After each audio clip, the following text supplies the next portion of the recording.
right, welcome back to the Become a Calm Mama podcast. I'm Darlene. I'm your host of the podcast and the founder of Calm Mama Coaching and Calm Mama Club. So today we are talking about making your summer stress-free, which obviously isn't possible because in life there are so many little stressors happening all the time. But what you will learn in this episode is how to reset those stressful moments so that you can get back to creating the summer experiences that you really want to have with your kids. Because what often happens is that we get stuck in that rabbit hole of overwhelm, burnout, anger, frustration, and all these other negative emotions that build up in moms over the summer. So in this episode, you're going to learn really practical tools so that you can figure out what it is that you want to create this summer and then what to do when things go sideways. So in this episode, we're going to talk about like your summer bucket list and what would an ideal summer day look like, and then talk about those feelings that you want to create in your family, because the feelings are what drives the memories. So thinking back to something that you remember fondly, it's because while you were experiencing it, it felt really good. So what we want to do is help you feel good this summer so that your memories aren't tinged with a little bit of anger or bitterness or whatever. So this episode, it's taken from the Stress-Free Summer Workshop I taught last week, and part of that workshop included a jam-packed stress-free summer toolkit.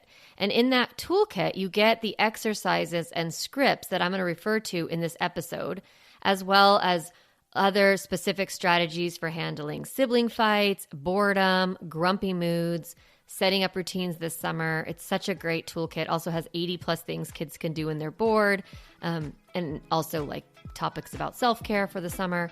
So you can get your copy of the toolkit and the replay of that entire workshop on my website, which you can go to calmmamacoaching.com and then /summer-plan-replay.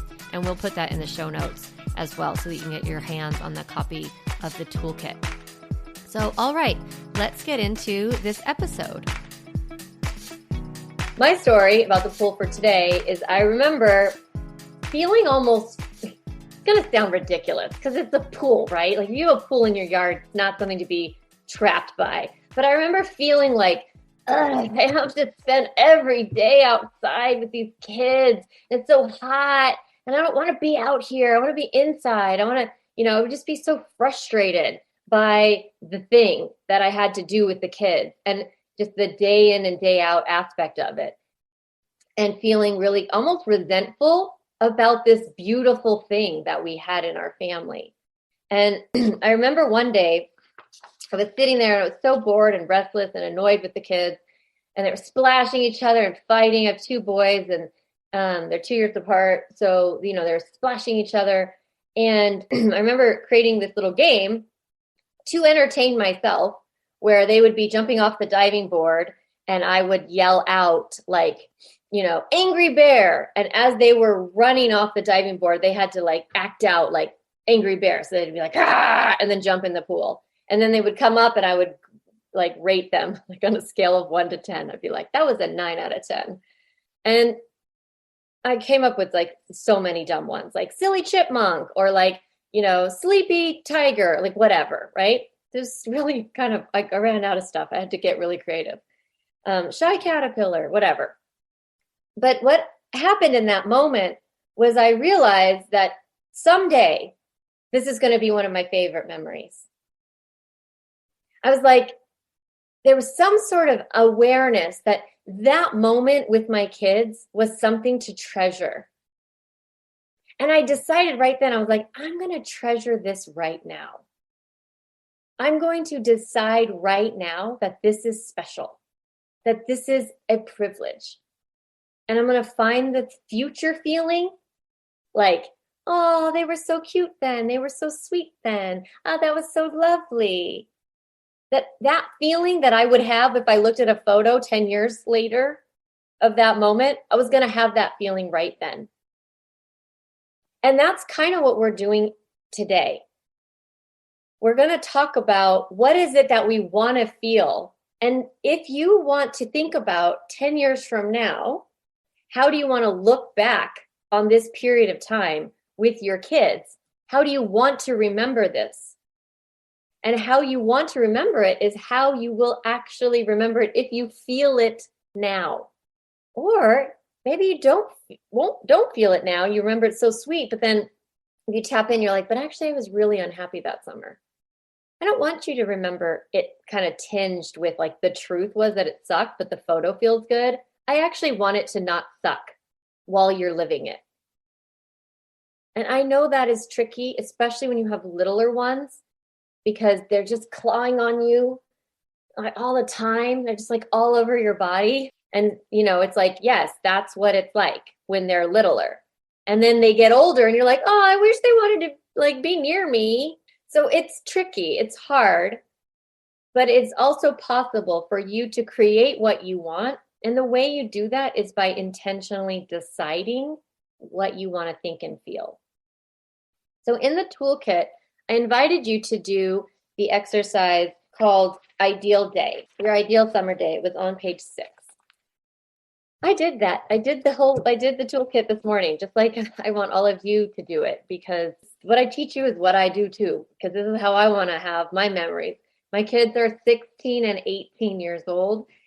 This is my last summer, apparently. People keep telling me that. I don't think that's true. But, my kids are getting older, and I really want to like think of it like a milkshake, like I'm sucking that last bit of milkshake out with a straw, like I'm slurping it up, right? I want to slurp it up this summer. But I also want you to feel like you want to slurp it up if your kids are 3 and 5, if your kids are 7 and 8, if you have one child and they're 13 and this is the summer before they go to high school or whatever it is. Like whatever slurping it up you're doing, I want you to be intentional about it. So thinking about your ideal day, what I invite you to do is pretend that there are no rules and that there is like no reality. Okay. So you get to think this perfect ideal day where no kids are fighting, the weather is great, everyone is like down for like, yeah, whatever mom says. Like if you had kind of like robot children or perfect children, and perfect weather and perfect whatever, but your current reality, like your life, what would it look like? Like your children and your ideal day. And allow yourself to explore it a little bit. Like your brain is going to start to say, well, what's possible? What's actually available to me? Like, what would my kids say yes to? Or what would be easy? If it's easy, that's great, but really kind of like allow that free flow experience. Now, the way I did this was I did one ideal day where I'm working and one ideal summer day where I'm not working, a work day and then a non-work day. And it was really interesting because what I really wanted to do was sit by the pool with my children. Even though, I talk about how the pool has been so, difficult for me, but it really has been the space of delight for lots and lots of years. Maybe your space of delight is a local lake or the community pool or the beach or a park or sitting in your living room and like doing a movie marathon or whatever it is. I want you to think about your ideal day with your kids and explore what comes up.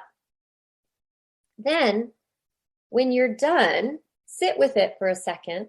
Imagine what it would feel like to have that day. And then notice what you would feel if you had that day. At the end of the day, you get into bed and you've had your ideal day. What are the feelings?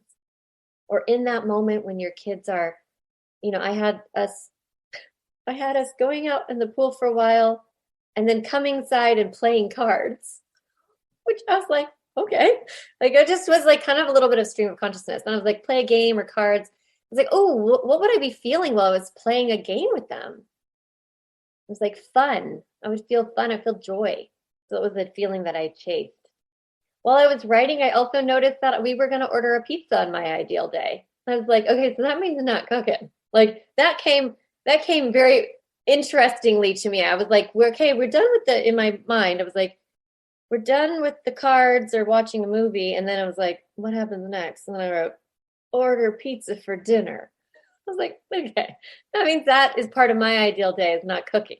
So then that feeling is ease for me. And then in this day, I noticed that I was laying down. And I was like, I feel really rested at the end of this day. It felt really rejuvenated. Didn't feel hard. Didn't feel like I had to like drag the children to a museum and like bike around downtown or something, which is on my bucket list, but it wasn't my ideal day. So my ideal day, what I found was ease and rest and joy. But maybe in your ideal day, you come up with different emotions. Maybe you have like a lot of energy or novelty, like you feel kind of interested or curious, like some other emotions get created. The coolest thing about raising kids or living life, right, is that it's the memories that we want later, right? We kind of like want to reflect back on our kids' childhood or our experience of being parents when they were younger or this certain summer or this age. And we want to remember it in a certain way. And the only way you really remember anything is by the emotion that was brought up during the event. And so when you are experiencing it, when you are intentionally creating that emotion, you're chasing it, then you are more likely to remember that experience with that feeling. Okay, so let's talk about how we do it. What does mindset mean? Like people talk about it all the time, like growth mindset and like fixed mindset, and it's like a whole thing, which was like, wait, what? Now we're like against growth mindset? All it means is like intentionally thinking thoughts so that you feel certain things. And from that emotion, you take action. So think about it when you feel angry. How do you act? Probably if you're an explosive type of person, right? You're like kind of lecturing and maybe yelling at your kids or kind of complaining, like walking around like grumpy and like giving dirty looks and whatever. Or if you're an implosive type of person, maybe you turn it internally and you're like, something's wrong with me. My kids don't like me. This isn't a very good family. You kind of turn that anger into yourself. Where does that anger come from in the first place? A lot of times it comes because of the way we're thinking about a situation. So if I'm feeling resentful, it's probably because I am telling myself that I have no power over anything, right? Like I'm trapped here next to a swimming pool. Like I'm feeling resentful about it.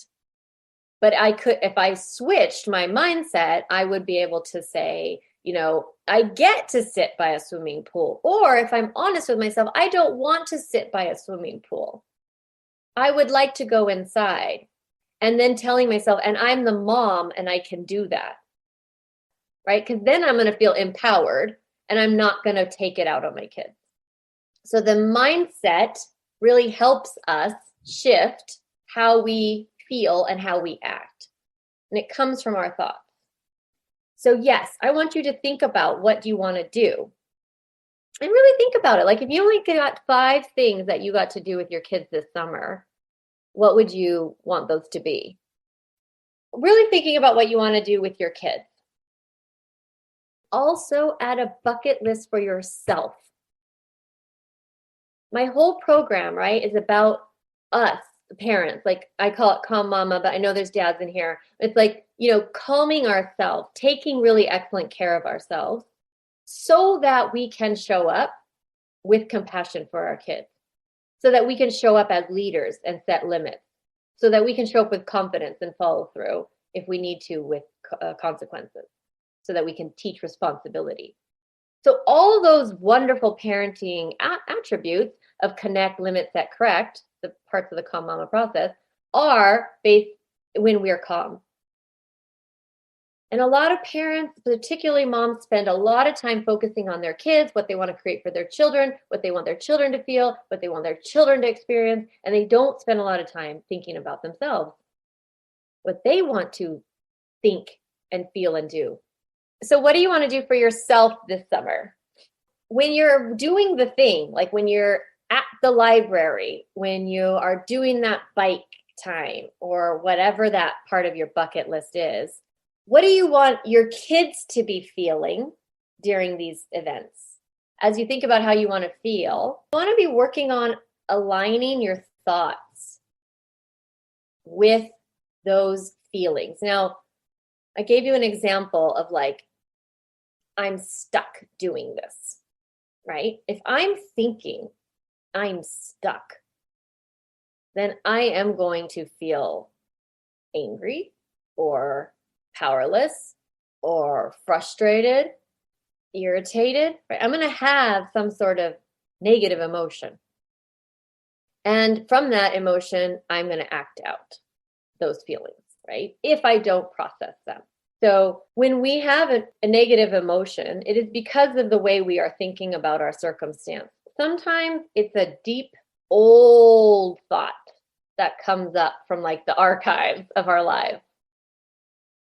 Like one of my thoughts, my deep archive thought that loves to show up is everyone is mad at me. This like ancient childhood thought. But it shows up in my parenting where I'm like, everyone is mad at me. And then I act as if my kids are mad at me and my husband is mad at me. And like the dog is not really, but like it feels that way. Like everyone is mad at me. And then from that thought, I feel super insecure. And then I either overcompensate by like people pleasing and like extra helpy mommy, which my kids are like, stop it sometimes. Or I'm like, you don't need me, fine. Like I can go both ways with my actions. So those are like an old thought. And more new thought that I found today was my kids don't want to do things with me. Now that sounds like a fact, but it's not necessarily. It's just my thought about a circumstance. Like if I say, do you want to go watch the sunset with me tonight at the beach or whatever? And they're like, no. And I say, my kids don't want to do things with me. No, my kid doesn't want to do that thing. When I take it personally, when I make it about me, then I'm going to feel sad. But if I'm able to look at it and think, my kids actually do enjoy doing things that they like to do, and they like to do some things with me, that's a much more freeing thought, and it brings a lot more positive emotion towards my children and towards myself. We have these like stuck thoughts, is what I'm calling them, where they keep us kind of stuck in this negative emotion. And then we have shift thoughts that help us shift into new emotion. So this summer, you're going to have all your plans, you have your actions you want to take, your feelings you want to chase. And then there's going to be moments when you notice that you're not there. That you're like, this sucks. Like, I thought we were going to have this great day at the library. And now these kids are being terrible, right? So you have this feeling of disappointment maybe from that experience. So how to shift out of that is an art. Like it takes practice. It takes intentional thinking is what we call that. Allowing the negative emotion, like you can just be disappointed, like it's okay. Like your negative emotion is not a problem. You can just be sad. You can just be annoyed. You can be angry. What you want to avoid is taking that emotion and dumping it on your child. So processing, moving that negative emotion through your body is important. Just notice how you typically do it if you take it out on your kids and how other ways that you could be doing it. And so looking in and trying to figure out how else can I move through my disappointment. So we have to feel it. But the coolest thing about feelings is that they're temporary. they kind of are energy in motion. That's what emotion is. So it moves through the body. So when you're like, oh, this isn't going as well as I thought it was going to go, don't call it that. Like you can just like beat that in yourself. And you'll notice that your brain will kind of guide you towards wanting to shift into a new thought. It sounds like at least or tomorrow we can't, like it kind of, your brain will sort of reach to a new space and it will want to have a new thought. I don't want you to gratitude your way out of negative emotion. You don't need to shift it on purpose, but you can just wait and watch the feeling kind of move through like, I'm disappointed, but then you'll notice your brain will give you a new thought. Now, where does positive affirmations or intentional thinking come in? On page 8, I gave you a list of a whole bunch of new thoughts that you can actively cultivate inside of you so that when your brain is ready for that shift and it's looking for that shift thought, it has one to go to. God, I'm such a terrible mom. I'm always yelling at these kids. But I am learning. But this moment is temporary. You have your old default thoughts, like my old thought that I have from when I was a kid, like everyone's mad at me.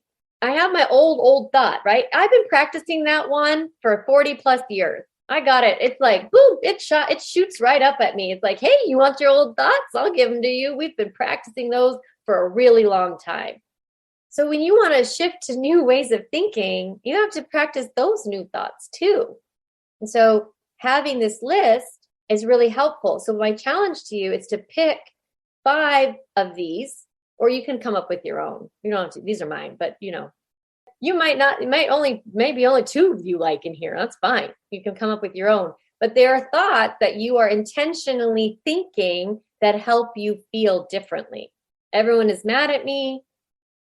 Sometimes people are mad at me, and that's okay. It's a very different way of thinking about life. I am fat. I'm just going to use that one because we're going into summer. I am fat. Like, oh, I have a healthy body that gets me where I need to go.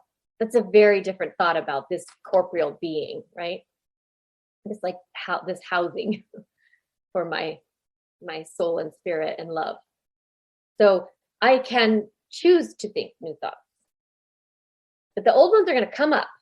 I just want to remind you, like, you're going to show up. You're going to need to feel the feeling, process it, and then you'll shift into a new thought. And you're going to have 5 of these to go through. Really learning how to like move through those negative emotions, realizing they're coming from some negative thought. You don't have to figure out the thought, by the way. Like, you don't have to get all into it. Like, what am I actually thinking here that's making me feel so sad? Like, you don't have to do that. You can just be like, I'm sad. You might be able to look at the circumstance and be like, well, it's not going the way I thought it was. Not the thought. It's not going the way it should go, right? That's just a thought. But you don't have to do so much deep work there. Okay, so a stuck thought for overwhelm. So what's how I do it is I notice the feeling that I have in my body, but I've spent a lot of time learning about what my feelings feel like in my body. It's a great thing to explore for yourself this summer. Like, what does overwhelm feel like to me? What does sadness feel like to me? What does resentfulness feel like to me? Resentment. What does it feel like in my body? Where do I notice it? Just like, feel it in my throat, to feel it in my chest, to feel it in my fingers. A lot of times I notice how I'm feeling based on how I'm acting. Like, I don't even catch myself till I'm like already kind of being a jerk or isolating or like shutting down. I used to be very explosive, as you know, but then as I've like got my Calm Mama tools down, way less explosive, but I find that sometimes I go a little implosive. I get kind of isolationist. When you are feeling overwhelmed, making a little mini plan to just get through the next thing is really helpful. So the way you do that is by thinking, I can handle this. I can do it. So when you are shifting from overwhelm, the shift feeling is often confidence. Overwhelm is really, I can't handle this. Shift feeling is really, I can handle this. I know what to do. I can get through this. And when you are thinking someone is lazy or entitled or, ungrateful, selfish, like if you're thinking those thoughts, you're definitely not going to feel great about that person. You're going to feel like annoyed or angry with them. So a shift thoughts are kind of like they're growing still. This behavior is just evidence that they have a lot to learn. I can teach them how to be a good, be part of this family. I can teach these skills. I can do something about this behavior. Like tomorrow, I'm going to do something, not today, because I'm too tired, but I'm going to do something. So when you start to think negative thoughts about your kids, and then you realize that they can grow and they can change, and this is temporary, and they're in a season of their life, it will move you out from anger to hope. Especially in parenting, we kind of need to feel that hope, like they can get to the next thing. That's what we're seeking. We're just seeking a shift, like a small little shift in our emotion. So you're going to allow your feeling, and then you're going to shift to remember you're chasing some feelings for this summer. You're chasing some feelings for your kids. You've made commitments to act certain ways. Catch yourself and pause. Process that emotion. Reset back to your intentional thinking. Reset back to your mindset that you've decided. And that's how you move through and create that stress-free summer, is that you move through the stressful moment as quickly as you can. Because they're going to come. That's what mindset is. That's what life coaching is. If you've ever been curious, like, what the heck is a life coach, right? They help you shift the way you think and feel about your circumstance. And so you take new actions. And when we do this in our program, it's all about how we think and feel about our kids and our parenting and behavior. So we shift those, and then we take new actions. And then, of course, if you have a good coach, they give you actions to take, right? The tools that you learned in this episode are incredibly powerful. Like the ability to shift your thoughts and feelings about parenting or your job or your parents or your family or anything in your life really can create so much more positive emotion inside of you, and you will feel just better about how you approach life and how you think about things. And that's what we do as coaches, and that's what I do in Calm Mama Club. I really take parenting and the experience of being a mom and really guide you through that entire process so that you can feel the way that you want to feel as a mom. You can think about yourself as a good mom, and you can show up in ways that you want to show up and have support along the way to guide you to become that parent that you are inside. So if you've been loving this episode and loving the podcast and all the things that I teach, I'm going to invite you to join my new program called Calm Mama Club. And this is my 1-year group coaching program where we take all of the content and topics that are in the podcast and really apply them to your life, and you get specific support as a parent and get coaching from me in that program. And so I want to invite you to join, and you can learn about that program at calmmamacoaching.com/club. And I would love to have you in there. So thank you for listening to this episode. I'm sure it's been really helpful, and that you're feeling a little bit more confident about the summer. All right, so I just want to wish you the best summer as you kick it off with your kids, and know that there will be lots of episodes coming up that will give you more and more support as you move through this summer weeks with your kids. All right, have a great week. Hey mama, if you enjoyed this podcast episode, I want to encourage you to do 2 things. The first is go to my website, calmmamacoaching.com, and get a copy of the Stop Yelling cheat sheet. You'll get a step-by-step breakdown of the most important tool I teach, which is the pause break. And you'll also get 40 ideas to reset your body and balance your nervous system so you don't have to yell at your kids. You can get a copy of that again at my website, calmmamacoaching.com/stop yelling.